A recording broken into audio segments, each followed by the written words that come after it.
Episode 2 of Omni Self-Found, or, the Deadeye Zero to Hero, whichever playlist you're watching, it's the same thing for both, whatever. We make it to level 89, we get a pretty good gear online, we've got a lot of good progression here, max resistances, 82% evasion, our damage is looking good, 116% item rarity. We are feeling pretty good. This is our first character on solo self-found, so it's pretty nice. Make it all the way to tier 16s. But first things first, let's ascend. Alright, welcome back guys. I'm so excited for episode 2. Like I said, we get crazy good progress here, but we're going to start things off with getting our first 2 Ascendancy points and going straight for Gathering Winds. It's going to give us movement speed, damage, evasion, just a bunch of stuff. We scoop this lady up, she gives us this skull, gives us more spirit, and we put Wind Dancer in. Just more evasion, more survivability. It's good for defensiveness. With the Chimera, there's these 3 little square platforms. If you just pre-fire on top of the one, you can just destroy the stone pillar. He falls to the ground. He's staggered for quite a while. While he's on the ground, you could just dump a ton of damage into him. Not that difficult of a fight. Try to stay behind him to avoid his fire breath, and you should be pretty good. The Inscribed Ultimatum, we'll be doing that in a little while. That's going to be our second Ascendancy. The Queen of Filth. She's a big fat mama. She kind of plays a little bit of a Yoda on you, and she's deceptively fast, so don't stand right there in the middle. She'll slap the hell out of you with her big old stick. But she goes down. It's a pretty slow kill. Our damage is falling off really horribly bad at this point. The Viper lady, she almost kills me. I have no life pots for like the whole fourth of her health here at the end. It was a little bit of a pucker moment, but just don't stand next to the walls of the spear guys and you should be pretty good. This is our Cruel Act 1 final boss. Again, another pucker moment. No flask charges. You can tell my damage is pretty bad. These fights are taking about a minute to a minute and a half at this point. We are well overdue for a bow upgrade. We're really struggling for damage, so as soon as we got into Act 2 Cruel, we came to the Lost City. It's a level 56 zone. We go from the Lost City waypoint up the stairs and into the back end of Keth. You hold down Control and left click, or long click your activation button on console. It'll allow you to make a new instance. Here, the reason that Keth is so amazing, there's a couple reasons actually. One, it's a static kind of location with minimal deviation of like tile sets. That sounds weird. The map don't change that much. It's pretty predictable, is what I mean. So, there's this little diamond formation with the checkpoint in the middle of it. If you come to the left, there's usually a rare chest. If there's not a rare chest, that's okay. Yep, there's the rare chest with a little dead end. Look, primed quiver. Perfect. More chests with more goodness in it. We're just gonna stay. We stayed here for about an hour. You can see all of these chests. Really, like, there's no shortage of them. And this is exactly why we came here. This advanced dual string bow. Now, Keth is a level 55 monster level zone, and the advanced dual string bow requirement is a level 55. So, this is the first location that's pretty farmable. Pretty nice, easy, good mob density, good mob, variations as well. There's nothing in here that's got an annoying shield. We can drop a lot of superior gear for more blacksmith, whetstones, scraps, armor scraps, stuff like that to make our stuff superior. And here's what we're looking for. So from the checkpoint, just kind of hug the wall that I don't know how to explain it. You'll get a feel for it. It's not going to be too far away from the checkpoint though. And whenever we come into these stairs, there's always going to be a magic pack that spawns here in the middle, and a bunch of floor gold and another rare chest, socketed gear here. So what we can do is immediately come right back out. Now we can hit the checkpoint and we can fast travel back. So what are we doing here? Why do we care? Well, it's a level 55 zone, so we are trying to farm a good advanced dual string bow base to craft on, or just a potential upgrade in general. So there was no rare chest to the left, so we're just going to start hugging to the right. If we can go down, we're going to go down. Let's see if it's down here. Okay, we got more chests. That's always fun. I feel like we're getting a little far away from the waypoint. So I'm going to double back on myself and pop up here and see if we can't find our little area. Yep, there it is. Perfect. Waypoint's right there. And here's our stairs. So again, bunch of floor gold, $1,000, another $700. We pop right back out. We hit the checkpoint. We fast travel, and we rinse and repeat. Ended up with is nothing amazing, just some attack speed and some flat damage. But even with that being said, you can see we almost double our damage on our lightning arrow. We do a couple of more runs. I'm not yet satisfied with the defensive capabilities of the build. We get this exalted orb, which I immediately decide to slam into our bow, and giving us +1 level of all proj skills. Quite a nice little upgrade there.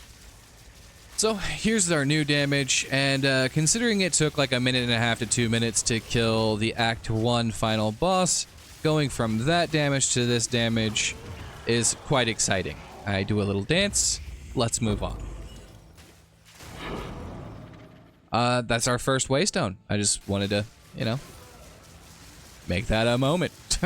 Alright, so we're back to the Queen of Filth in Cruel mode. At this point, I'm just spamming through stuff. I just wanted to give you a damage update. The damage is still feeling good. We're still on that same bow that we found in Act 2 of Cruel. And, yeah, we're just making some decent progress. Here we drop our first sapphire ring, normal sapphire ring, which is very important later on. As you'll see, we are going to be doing a lot of chance orbing. Doriani almost one-shots me with that laser, and I like this sound. Listen to this.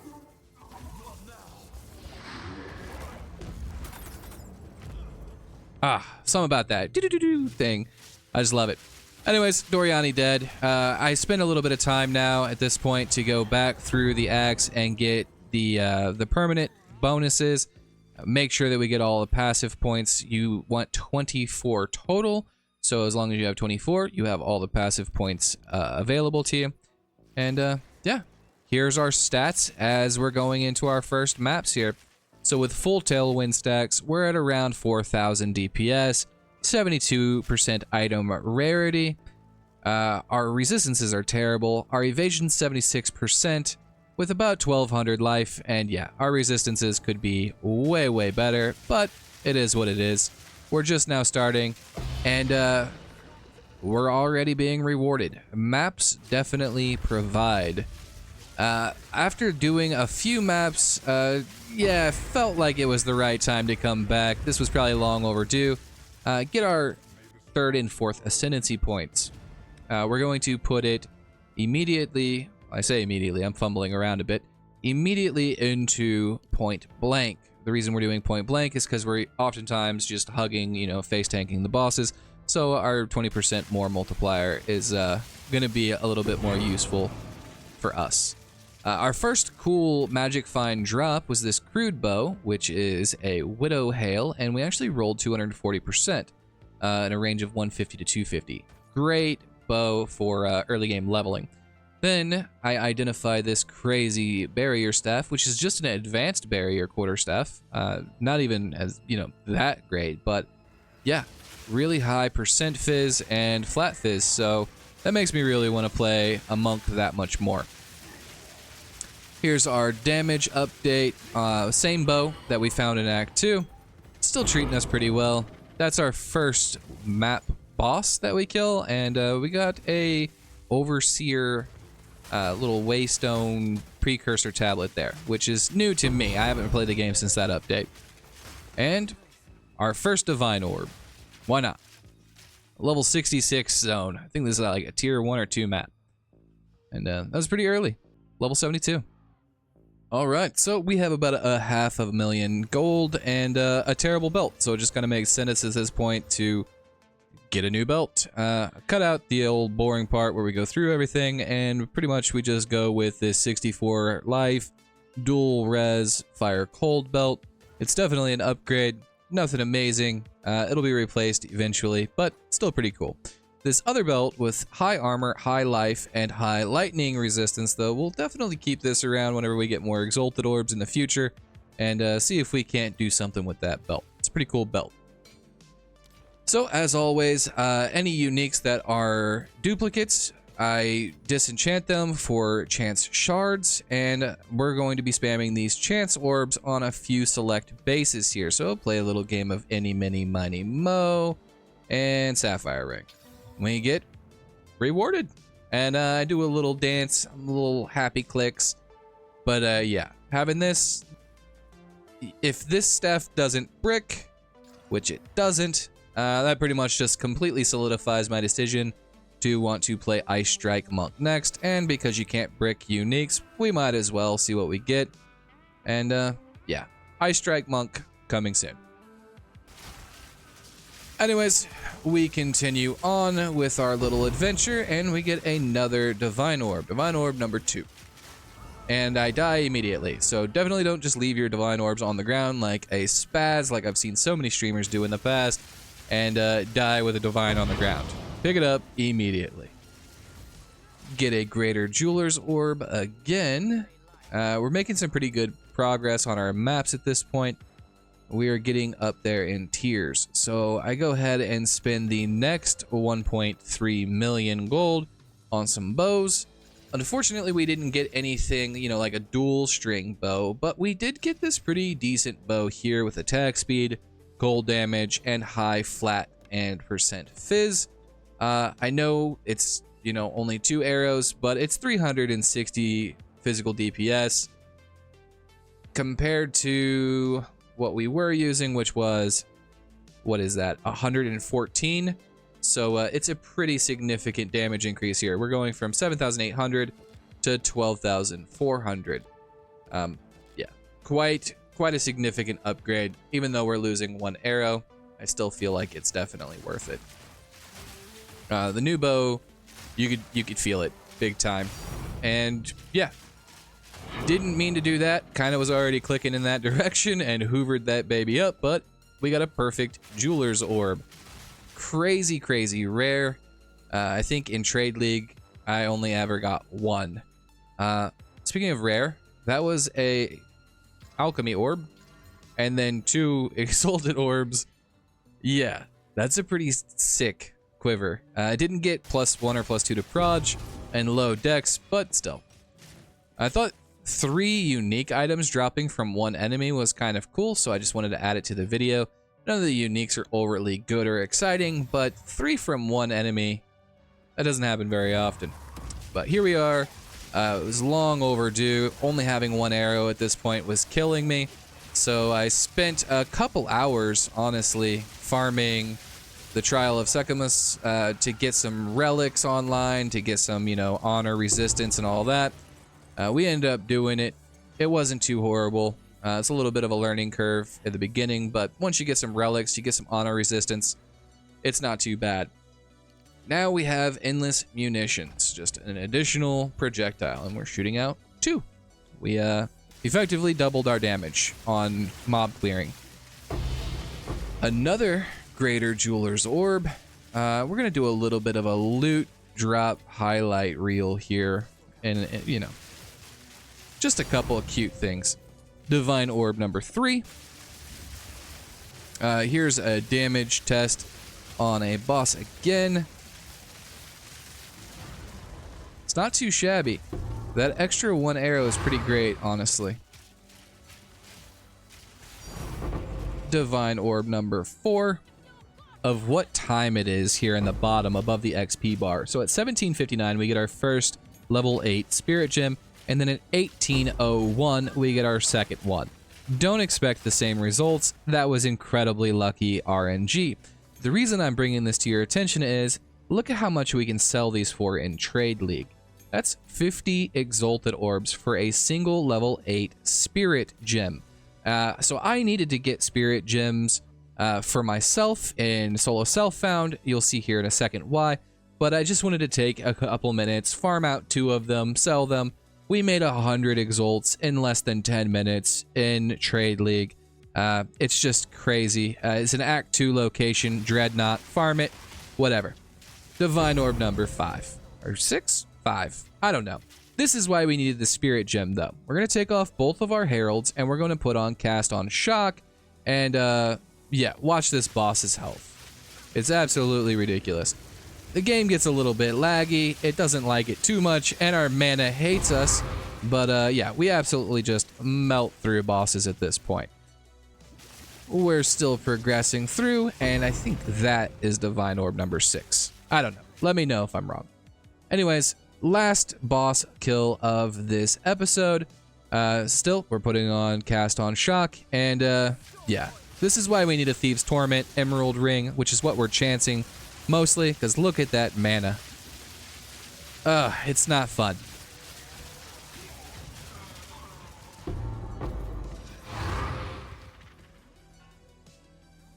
All right, so thanks for hanging out. Let's take a couple moments just to quickly look through gear. Pause the video if you'd like to look at any specific piece for a little bit longer, but I'm just going to quickly go through it.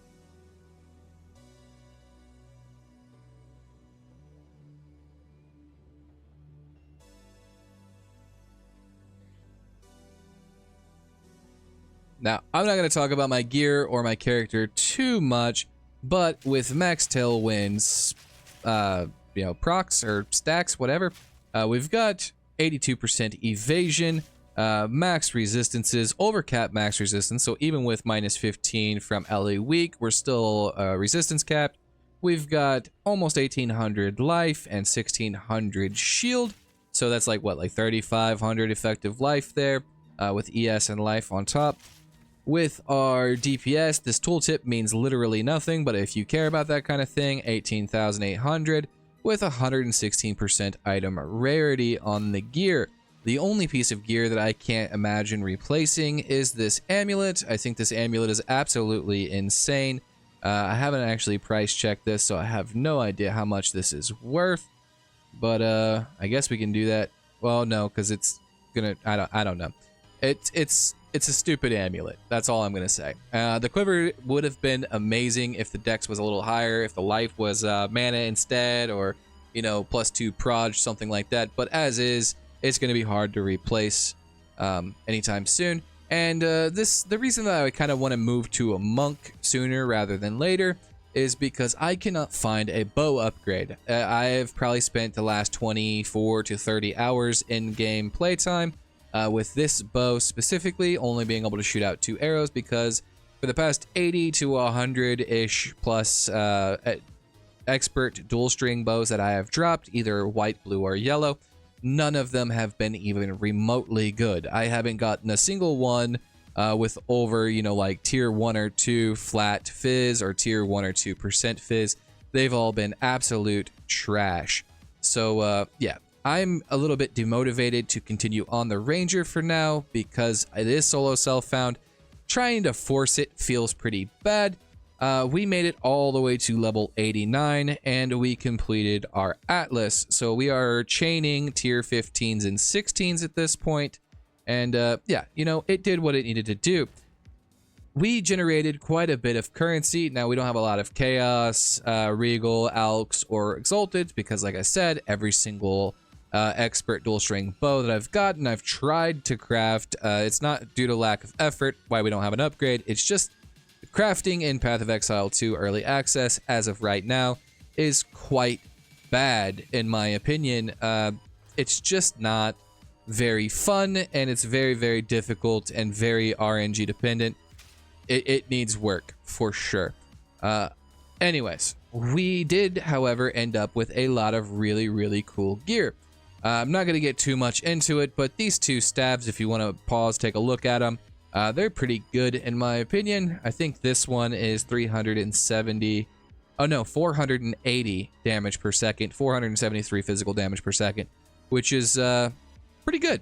It's pretty good.